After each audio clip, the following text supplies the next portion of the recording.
एक महत्त्वाची बातमी पुण्यातनं पिंपरीमध्ये दोन राष्ट्रवादी एकत्र लढणार का असा सवाल उपस्थित झालाय।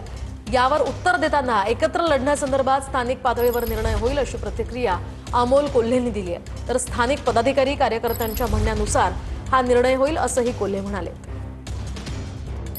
अनुकूल या म्हणण्यापेक्षा मी म्हणतो की स्थानिक पातळीवर मी परत आपल्याला सांगतो की पिंपरी चिंचवड शहरामध्ये भारतीय जनता पक्षाच्या भ्रष्टाचाराच्या बाबतीमध्ये ज्या पद्धतीचे जर आपल्याला किस्से दिसत असतील, म्हणजे अक्षरशः 7 कोटी रुपयांचा फ्लायओव्हरचं बजेट हे 75 कोटी रुपये जाण्याच्या जर ही उड्डाणं भ्रष्टाचाराची होत असतील, अशा पद्धतीचे अनेक केसेस आहेत।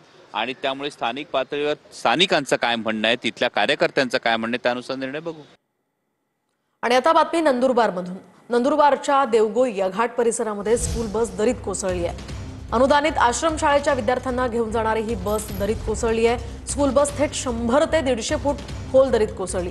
अपघातावेळी बसमध्ये साधारणतः 35 विद्यार्थी असल्याची माहिती आहे। दरम्यान दरीत कोसळलेल्या या बसखाली दबल्यानं एका विद्यार्थ्याचा दुर्दैवी मृत्यू झालाय।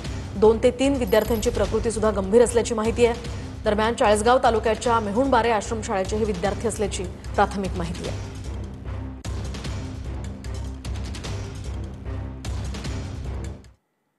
आणि आता बातमी अविनाश जाधवांची। प्रताप सरनाईकांनी आदिवासींच्या जागा लाटलेल्या आहेत असा आरोप अविनाश जाधवांनी केलाय।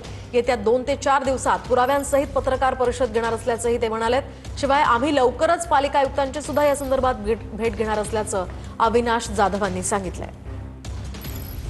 चेना ब्रिजच्या आजूबाजूला जे काही बंगल्यांचं काम चालू आहे त्या सगळ्या प्रकरणाची चौकशीची मागणी महाराष्ट्र नवनिर्माण सेनेकडून होणार आहे। मी असेल, आमच्या पक्षाचे संदीप देशपांडे असतील, आम्ही सगळेच जण या विषयात लवकरच मुंबई महानगरपालिकेच्या आयुक्तांची भेट घेणार आहे। प्रताप सरनाईकांनी त्या भागामध्ये जंगलराज चालवलेला आहे।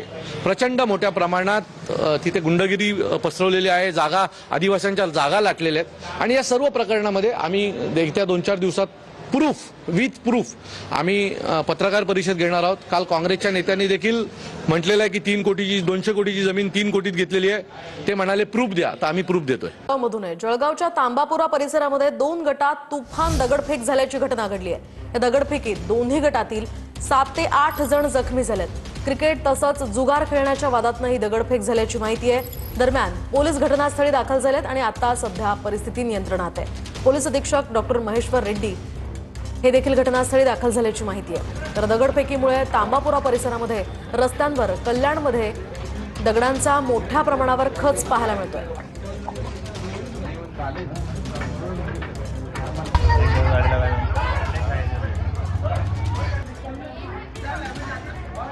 तर आपण पाहतोय रस्त्यांवर अशा प्रकारे दगडांचा हा खच पडलेला आहे। 2 गटात ही तुफान हाणामारी झाली आणि त्याचाच हा परिणाम सध्या या परिसरात आपण पाहू शकतोय।